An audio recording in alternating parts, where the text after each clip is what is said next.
This game is the Welcome to Returnal. Welcome to the Game Club review and impressions of Returnal. This game has been out for roughly a week, and I think combined between Chase and myself, we've got well over 100 hours invested into this game. The first thing I want to say is this is a narrative-driven, third-person bullet hell shooter with roguelike elements. I think one thing that gets confused is a lot of people want to call this a straight-up roguelike, and I think SkillUp said it best in his review, to his, paraphrasing here, that it's sort of a disservice to the roguelike genre to call this a true roguelike, because there's so much else that's going on with it. And it's a disservice to Returnal to just refer to it as a roguelike. Really, it is a third-person bullet hell shooter. I haven't played a ton of bullet hells, and a lot of times they are top-down, isometric, side-scrollers, one of those three kind of things. The Nier Automata and the Replicant, or whatever, the original one, the remake now, those are both in the bullet hell genre as well, but you don't... Yeah, they've got those out. Yeah, you don't get a ton of third-person shooters that are inherently like this bullet hell where it's all about dodging and weaving and everything else. Yeah, no, not at all. It's crazy. But the gameplay is crisp. Like, for a shooter and for Housemarque, I know that they've done a bunch of other bullet hell games and stuff like that, but for their first real third person shooter, I think they really nailed the game. Oh, yeah. The gunplay. The whole thing feels incredible to play. From the movement to just the whole game is movement. Aiming is almost secondary to me. I'm more focused on where my body is rather than where their bodies are, because it's there's a lot of homing projectiles and everything as a part of kind of evening the playing field on certain guns, but there'll be more talk about that when we talk about mechanics. But just the mobility, it just feels good. It's so responsive. Yeah, and I think that's a great thing. And initially they, there is a way to kind of ADS, you kind of pull halfway down on the trigger, which we'll get to in just a second. After time, I don't aim. It's all hip fire. I don't do it. It really becomes, there's a great kind of auto aim system for aiming at these enemies, which is really needed in this type of thing. Anybody who says that auto aim makes you trash, go ahead and turn it off and have a good time. You are firing at all times for the most part, but you're really more concerned, like you said, Chase, about your body placement, dodging, 100%. Dashing, using your iframes to get through different obstacles and make sure that you're not getting hit, because very much like a lot of other roguelites and difficult games in the Soulsborne series, man, single hits just pummel you. And you think you're good. You got all these health upgrades and you're all buffed up, and then it's just 50% health, now you can't find any healing items. Good luck. The procedural generation makes it all just, what are you gonna get? I don't know. So the last thing I want to talk about gameplay, there is this really neat thing where in a lot of roguelikes and roguelites, the more you kind of build up your overall character, whether it's directly putting points into some sort of skill system or unlocking weapons or moves, combos, XYZ, in a lot of those, your earlier levels or earlier parts of your runs become easier as your character becomes more overpowered. However, one of the neat things in Returnal is that the farther you get along and the more levels and biomes and unlocks you get, it actually reversely affects all the other biomes. So at the point that we've both beaten the main campaign multiple times, now when we're starting off the first biome, we're actually seeing enemies from the 5th and 6th biome. Later on, it makes the first levels much more difficult. It's actually a really interesting case in where you're not really ever overpowered. The game kind of scales difficulty with you, but it does it, I think, in a very tasteful and good way, unlike a game like Outriders. 100% agree. And it was funny because there was one run you were doing and you're these pillars with the big healing beams, I hate those things. And I was like, the what? I'd never seen them. It wasn't until way later that I saw them. But the way the guns and stuff scale, the proficiency rating on different weapons and how you gain these abilities as you use them. Yeah. and there's different slots based on like the star ranking. Sorry, the proficiency is your gun level, your equipment level, right? Yeah.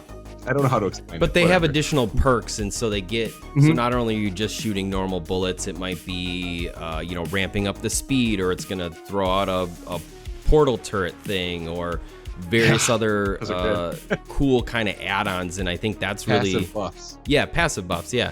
And I think that's the main progression really here in this game that a lot of people don't see, and you don't get it until the later on levels because of the way that the whole system works. But the guns can become crazy overpowered, and you are just shooting like massive lasers and everything out of everywhere. There's a lot of people that you see online that all have their own opinion of which gun's the best. And like they're like, oh, this gun isn't good. And we really like the gun they're saying isn't good. But that's because we played with it more and unlocked more of those passive buffs. So we'd get better rolls every time we play through, where they may not have just been picking it up because it was kind of stinky to them. Yeah. But that's just the nature of the game, and that's what makes it so cool is everybody has their own like preferred weapon, and they're all viable. Yeah, and I think even on the flip side of that too, where in some of those lists where they're saying these are the best ranking weapons, I think for us, some of those high ranking weapons are like, those are kind of like trash. Yeah, we don't like them, but it's also like I think I have maybe one buff unlocked completely on one of those guns because I just didn't like using the gun. Yeah, what can I say? Exactly. So I would like to move on to the DualSense. This is a game that really shines what the DualSense is capable of, and I think that some of the stuff that it does is unable to do without the DualSense. Like if you were to just put this on PC or Xbox, you wouldn't really have the same overall feeling and sensations, so to speak, that are kind of related to a lot of this stuff. So I want to just point out real quick some of the major ones. We do have really, really cool haptics in the fact of rain and other outside environmental stuff that you can feel through the controller individually. Absolutely fantastic. One of the other things that it includes is the adaptive triggers. So you heard me earlier talk about aiming down sights is kind of a half trigger pull, which I had originally thought, what? How am I supposed to keep that half trigger pull? And they're talking about this in the upcoming Ratchet and Clank 2. Like, this seems ridiculous. The adaptive triggers are designed perfectly for it to where you can pull it down at a normal weight and the trigger just stops. It stops halfway down on its own, and you really have to put some force and pressure into it to get it to go that full press in to do the alt fire, which genius. I mean, it's like having a trigger stop built in via the mechanical parts in there, which is really impressive and awesome. The other thing that a lot of people don't think about in the DualSense or even the DualShock 4 is the sounds coming out of it. So not only did Housemarque do a fantastic job on the audio score and the ambiance and everything else, they really used the DualSense's speaker as a complete center channel. Just about everything comes through. Ambient sounds, some of the rain will come through, all of the sounds that your suit makes, kind of like moving, walking, some of those will be in there. When your alt fire recharges, that sound only comes through the controller speaker, so it's kind of like an additional awareness. Like when you hear those sounds, it's not just like, oh, I'm hearing it everywhere and I know, oh, when it makes that sound, it's like it's right in your head. Yeah, 100%. And I think that's a really, really, really cool feature that they kind of like bundled all these things. Not to mention, there's also some of the best 3D audio, as a lot of other reviewers have mentioned. But Chase, your take on the use of the DualSense here? Man, just everything about it, from the sounds like you were talking about and the haptics, but combine that, I want to spend more time on the headset because I played the game primarily with the Pulse 3D headset, and the experience, you lose the center channel from the controller, right? But it's all like 3D audio. Like, it's the best sound. Like when you first walk into an area where there's all those like little tentacle plants, you can hear every individual one of them, I feel like, around your head. And it's almost like, it's like an ASMR experience, like in your face. It's like, whoa, it's super cool. But the controller, I mean, the DualSense has always consistently impressed me, whether you're just having your regular vibrations or whatever. But games that actually take advantage of it, like this, you can feel the difference in the haptics as your chamber empties on the pistol. Yeah. Like I swear you can feel it kind of as you shoot, it kind of goes down further into the gun, like, or the controller. It's just like, and I think I played Outriders the other night. You remember when I was like, dude, this feels cheap now, because like it just loses that sort of sense, I guess, the 3D audio for your hands. But fantastic, it feels great. Yeah, and I think that they did a really good job of showing off all of the capable features of the DualSense. The only other game that I would say has come close to kind of like hitting all those marks is Astro's Playroom, which is sort of a demo for the controller itself. Makes sense. But we've seen a lot of these different features utilized in some native PS5 games since launch, but I really think this one just kind of exemplifies and wraps it all into one of like what can be done with this next generation controller. Personally, when I booted up this game, I think it looks phenomenal. Technically, it's outputting at 4K 60. After watching Digital Foundry's breakdown and review of it, it really kind of showed that while it's putting out a 4K image, as the PlayStation kind of just normally does when hooked up to a TV, they're really using basically a 1080p native image and then using some temporal anti-aliasing to upscale that to a 1440p and kind of make it a little bit crisper, and then using checkerboard rendering from there to take it to the 4K. So I know that this is kind of, after people found out about it, this is kind of in that controversy category. But I gotta say, until I watched that, I couldn't tell. No. I think being somebody who works in game development, I could see like, you know, the anisotropic filtering and stuff that's on some textures at a distance, but it doesn't look bad. It's just like, this is running at 60 and it looks like this when you're not stopping to look at everything. And for a game that moves as quickly as it does. Yeah. And I think that's actually a great point. And as a matter of fact, I played Nier Automata semi-recently within the last couple months on the PlayStation 5, and that game does run at a native 1080p 60, no upscaling, no nothing. It's just the PlayStation and the TV between the two, you know, taking it to the 4K image. But I could tell. Like, it's not bad. I don't think playing 1080p on a, you know, 4K 55-inch TV from 8 to 10 feet away is super noticeable, but I could tell. In Returnal's case, I think they did a great job kind of with the whole mixture of whatever their native resolution was, using the, you know, TAA, and then the checkerboard rendering and their use of motion blur and stuff, which I also normally don't like, but couldn't even tell it was really in this game. Yeah, it's a good point. I didn't even think about that, and I despise motion blur. And I think they did a really good job using all these techniques to kind of get what they wanted. And it does run at a mostly 60 FPS. There are times where there are frame drops, especially when there's a lot of enemies in the room, or a lot of explosions or particle effects or any of that other stuff. Tons of particle effects. But I think there's something to be said about image resolution versus image quality. And while the resolution here is lower than some people might expect out of these next gen or current gen consoles, I think the image quality that they came out with, dang near indistinguishable. Yeah, agreed. Until I watched the Digital Foundry video, I thought it was interesting that they highlighted how static objects that aren't interactable, really, they're just set pieces, are just have a better resolution, just like overall. And it's like, duh, 'cause it doesn't need to be animated or whatever. So it's very clever, because you're not really looking at the creatures as much as you are just killing them.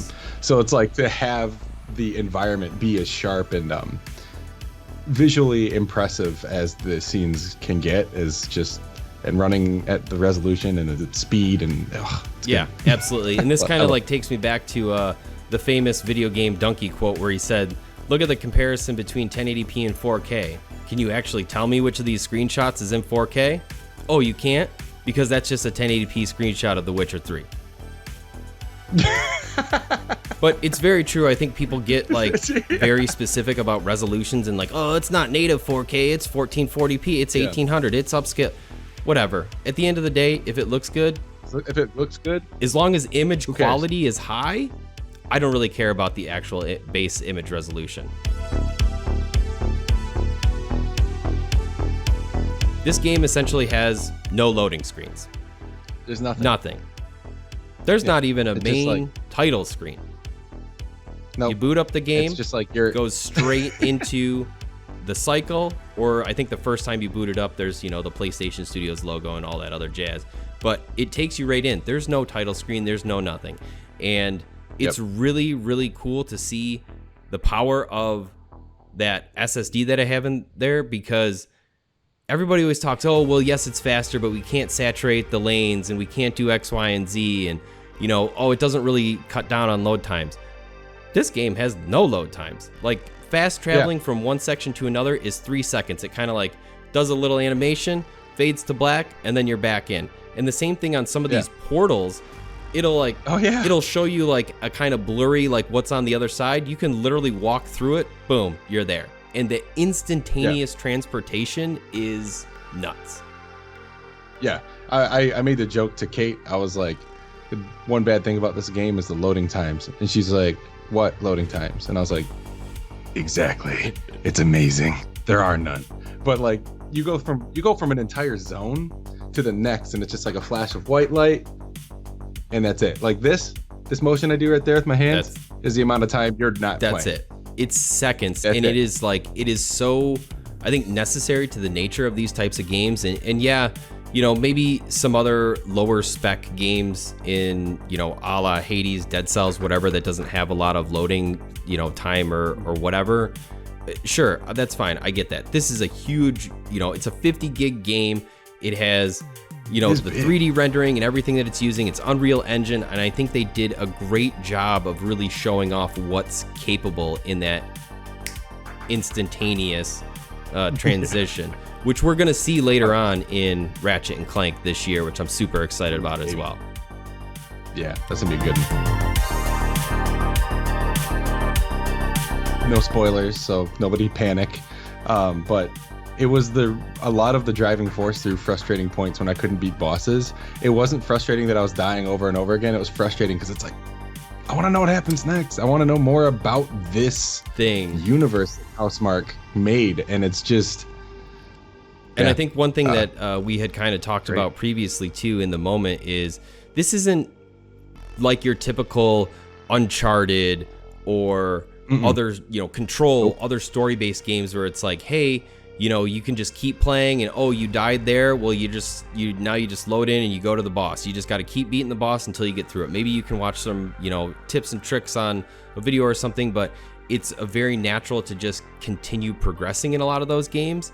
And on the reverse side, in a lot of roguelikes and roguelites, the story isn't what progresses you. It's the loot and all this other stuff. This is where this weird kind of connection or intersection of this game comes, because it's played out like a narrative-driven, story-based game where you want to find out this information. However, you can't find out the information unless you're playing through and RNGesus is on your side. Playing through and beating it, right?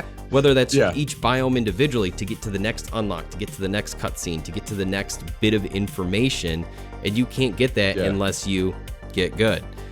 So I think it's really interesting in that aspect where this game drives you with its narrative, but it has this death and cycle mechanic that kind of can prevent people.